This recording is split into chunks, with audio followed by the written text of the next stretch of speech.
There are various ways to select data from a table in BigQuery, one of which simply involves selecting the desired table and clicking on the query button up here. Once you do this, a new tab will open with this line of code, which is essentially prompting you to select a column from the list here from the table. If you want to select all the columns, a quick way is to just type star. This limit 1000 at the end here is basically asking it to return just 1000 rows. Now if we hit run, you can see that all the columns will turn up, and because the dataset only includes 96 rows, it's returned 96, not 1000. But if we change this to limit 10, you'll see that this then changes to just 10 rows of data. And if I scroll, you can see that reflected in this column here. Another way is to click on the three dots on your desired table and select the query option. This will once again open up a new tab with the line of code that we've just seen.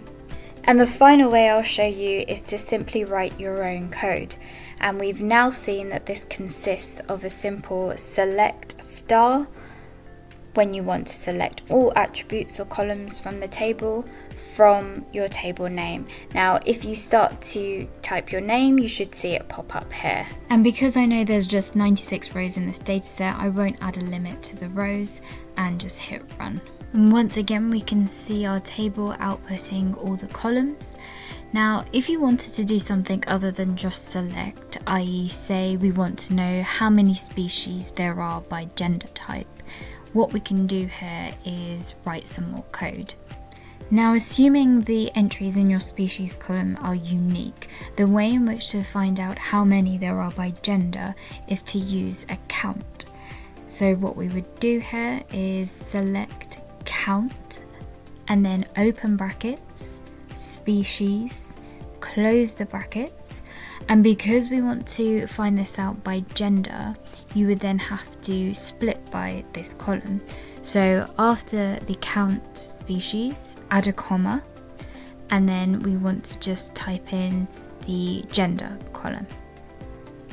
Now you'll see a red line has appeared under gender in addition to this error message here, and that's because whenever you try to aggregate by a column or an attribute, you need to add it to your command. And the way to do this is to simply add a group by clause. So after from, if you type group by and then in this scenario gender, you can see that the red line has disappeared and the error message is now okay. We've got a green tick. So we can hit run now and see what the results look like. 24 female, 68 male, 4 none. But what you can also see is this F0, which is at the moment the name of the column.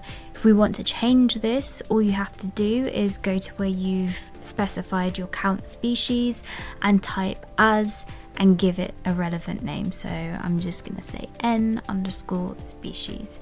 If we run that again, you can now see that the column name has changed to n_species.